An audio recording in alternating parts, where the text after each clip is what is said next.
जल परी, ये नाम सुनते ही एक बार तो सभी के कान खड़े हो जाते हैं। हम सभी जल परी के बारे में ज्यादा से ज्यादा जानने की कोशिश करते हैं, मगर जल परी के राज समुद्र की गहराई की तरह बहुत गहरे होते हैं। हमारी आज की कहानी भी एक जल परी पर आधारित है, जिसके गहरे राज सुनकर आपके होश उड़ जाएंगे। चलिए कहानी शुरू करते हैं। आज की कहानी एक वीरान सी जगह से शुरू होती है। इस लड़की का नाम लिंडा है, जिसकी गाड़ी का टायर फट गया था। लिंडा इस सुनसान जगह में अकेली थी और वो डरकर अपनी गाड़ी का हॉर्न बजाती है ताकि उसे सुनकर कोई उसकी मदद करने आ जाए। किस्मत से हॉर्न की आवाज डैन नाम का लड़का सुन लेता है, जो यहाँ से गुजर रहा था। लिंडा की खूबसूरती देखकर डैन एक बार तो उसमें खो गया था। फिर वो खुद को संभाल कर लिंडा की मदद करता है। वैसे डैन की मासूमियत ने भी लिंडा का मन मोह लिया था। ये दोनों आज पहली बार मिले थे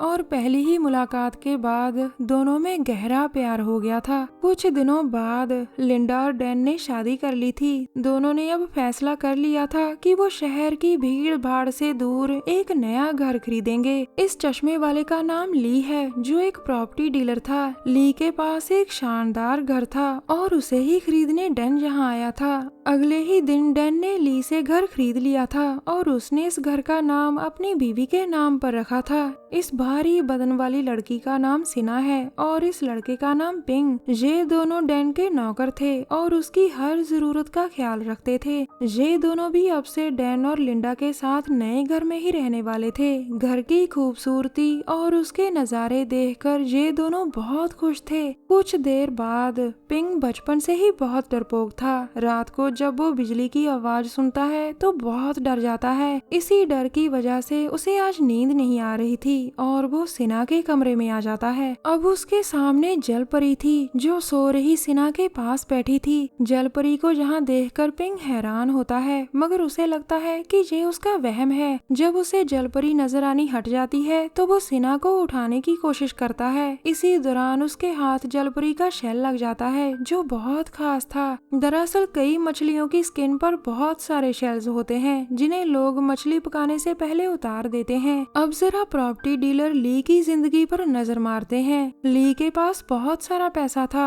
और उसे नई नई लड़कियों से दोस्ती करना बहुत अच्छा लगता था। आज ली की पुरानी दोस्त तारा बहुत रो रही थी। दरअसल ली ने तारा से शादी का वादा किया था, लेकिन अब उसे नई लड़की पसंद आ गई थी। वो अब तारा से शादी नहीं करना चाहता था और वो तारा को उससे दूर चले जाने को कहता है। अगले दिन सुबह आज डैन और लिंडा बीच पर मौज मस्ती कर रहे थे, जो उनके घर के पास ही था। अचानक कुछ देखकर लिंडा कहती है, डैन वो देखो, वो क्या है? दरअसल आज फिर जलपरी ने किसी का शिकार किया था। अब बीच पर पड़ा जलपरी का शेल देखकर लिंडा कहती है, डैन जरा इसे देखो, ये शेल किसी आम मछली का नहीं है। लेकिन डैन उसकी बात को अनसुना कर देता है और तभी पिंग आकर उन्हें बताता है कि खाना तैयार है। दूसरी तरफ ली अपनी नई दोस्त के पास आता है, जिसका नाम सीमा था। सीमा से मिलने के बाद ही उसने तारा को छोड़ा था। उधर लिंडा अपने घर में नहाने की तैयारी कर रही थी और तभी उसकी नजर जल परी पर पड़ती है। जल परी को अपने बाथरूम में देखकर वो जोरों से चिल्लाती है। उसकी चीख सुनकर डैन बाथरूम में आता है, लेकिन तब तक जल परी गायब हो चुकी थी। अब डैन लिंडा को संभाल रहा था और पिंग उसके लिए पानी लेकर आता है। अचानक पिंग की नजर टेबल पर रखे शेल पर पड़ती है, जो लिंडा को बीच से मिला था। शेल देखकर पिंग कहता है, बिल्कुल ऐसा ही शेल मुझे सिना के कमरे में मिला था। मुझे भी सिना के कमरे में जल परी दिखी थी,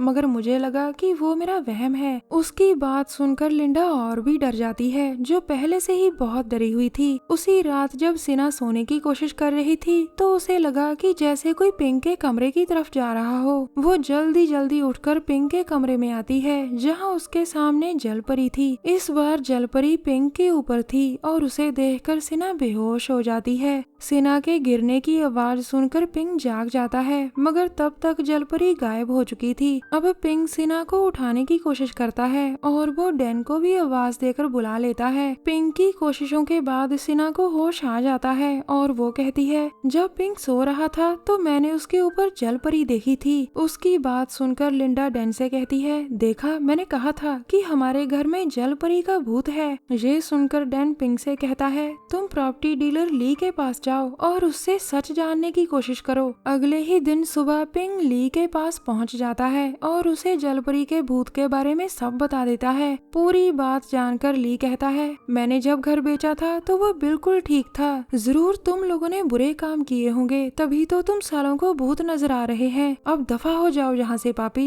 अगर मेरे सामने दोबारा आया तो साले मैं तुम्हें रगड़ दूंगा। ली से गालियाँ खाकर पिंग रोने लगता है और फिर वो घर आकर डैन को पूरी बात बताता है। अब डैन कहता है, लगता है अब हमें देसी बाबा को बुलाना पड़ेगा, वही हमें इस भूत से बचा सकता है। थोड़ी ही देर बाद डैन के बुलाने पर एक देसी बाबा उनके घर आ जाता है। वो आते ही पूरे घर को ध्यान से देखकर जल्द ही अपने काम पर लग जाता है। अब वो कहता है, इस घर में जलपरी का भूत है, उसका भूत कहीं भी आ जा सकता है। वो चाहती तो तुम लोगों को कब का मार देती, लेकिन उसकी तुम लोगों के साथ कोई दुश्मनी नहीं। उसका जरूर इस घर से कोई नाता है, इसीलिए वो यहाँ आती है। मुझे लगता है कि जलपरी किसी से बदला लेना चाहती है। वो किससे बदला लेना चाहती है ये बात तो सिर्फ वही बता सकती है। वैसे उनके राज समुंदर से भी गहरे होते हैं। डैन उसकी हर बात को ध्यान से सुन रहा था। अगले दिन सुबह ली की पुरानी दोस्त तारा उससे मिलने उसके घर आती है, जबकि ली सीमा के साथ था। तारा को अपने घर के बाहर देखकर ली गुस्सा करता है, लेकिन तारा उससे कहती है, मैं तुम्हारे बिना नहीं रह सकती ली। उसकी बात सुनकर ली उसे अपने साथ चलने को कहता है। उनके जाने के बाद सीमा को भी जलपरी नजर आती है, जो बहुत गुस्से में थी। दूसरी तरफ ली तारा को एक सुनसान जगह में लाकर कैद कर लेता है। फिर वो उसको काट कर उसकी लाश को समुद्र में फेंक देता है। जालिम ली अपने कारनामे पर बहुत खुश था, जिसे जलपरी दूर से देख रही थी। अब ली चिल्लाकर कहता है, तुम्हारी जैसी बहुत सी लड़कियां देखी हैं मैंने तारा, तुम जैसी लड़कियों से पीछा छुड़ाने का यही सबसे आसान तरीका है। उसकी बातें सुनकर जलपरी की आंखों में अंगारे आ गए थे। कुछ देर बाद ली अपनी गाड़ी में कहीं जा रहा था और फिर वो अपनी गाड़ी को एक सुनसान जगह पर रोकता है। उसके साथ सीमा भी थी और वो कहती है, मैंने जब से जलपरी देखी है तब से मुझे बहुत डर लग रहा है। लेकिन ली कहता है कि जलपरी जैसी कोई चीज नहीं होती। और तभी उनकी गाड़ी में एक लड़की आ जाती है। लड़की को देखकर ली कहता है, लीजा ये नहीं हो सकता, तुम तो मर गई थी, मैंने खुद तुम्हारी लाश को समुद्र में फेंका था। उसकी बात सुनकर लीजा कहती है, मैं तुम्हें जरूर बताऊंगी कि मैं कैसे जिंदा हुई। अब कहानी अतीत में चली जाती है। लीजा और ली के बीच कभी गहरा प्यार हुआ करता था। ली ने लीजा से भी शादी का वादा किया था, लेकिन फिर ली की तारा से दोस्ती हो जाती है, जिसके बाद वो लीजा को मारकर उसकी लाश को समुद्र में फेंक देता है। उसी रात एक जादूगर समुद्र के किनारे आता है और जब उसकी नजर मासूम लीजा की लाश पर पड़ती है तो उसका दिल टूट जाता है। फिर वो अपने जादू का इस्तेमाल कर लीजा को जिंदा कर देता है और उसे जलपरी में बदल देता है। इसके बाद जादूगर कहता है, मैं तुम्हें पहले जैसी जिंदगी तो नहीं दे सकता, लेकिन तुम धीरे धीरे इतनी ताकतवर बन जाओगी कि तुम अपना बदला ले सकोगी। आज के बाद अगर किसी भी लड़की की लाश को इस पानी में फेंका गया तो वो जलपरी बन जाएगी। वर्तमान समय में लीजा कहती है, मेरे दो रूप हैं ली, एक रूप मेरा जलपरी वाला है और दूसरा रूप ये वाला है। मैं तुम्हें उसी घर में मारना चाहती थी जहाँ हम शादी के बाद रहने वाले थे, लेकिन तुमने वो घर डैन को बेच दिया। अब मैं इतनी ताकतवर बन चुकी हूँ कि तुमसे बदला ले सकूं। उसकी बात सुनकर ली अपनी गाड़ी को भगाता है, मगर लीजा उसका गला दबाकर उसे मार देती है। कुछ दिनों बाद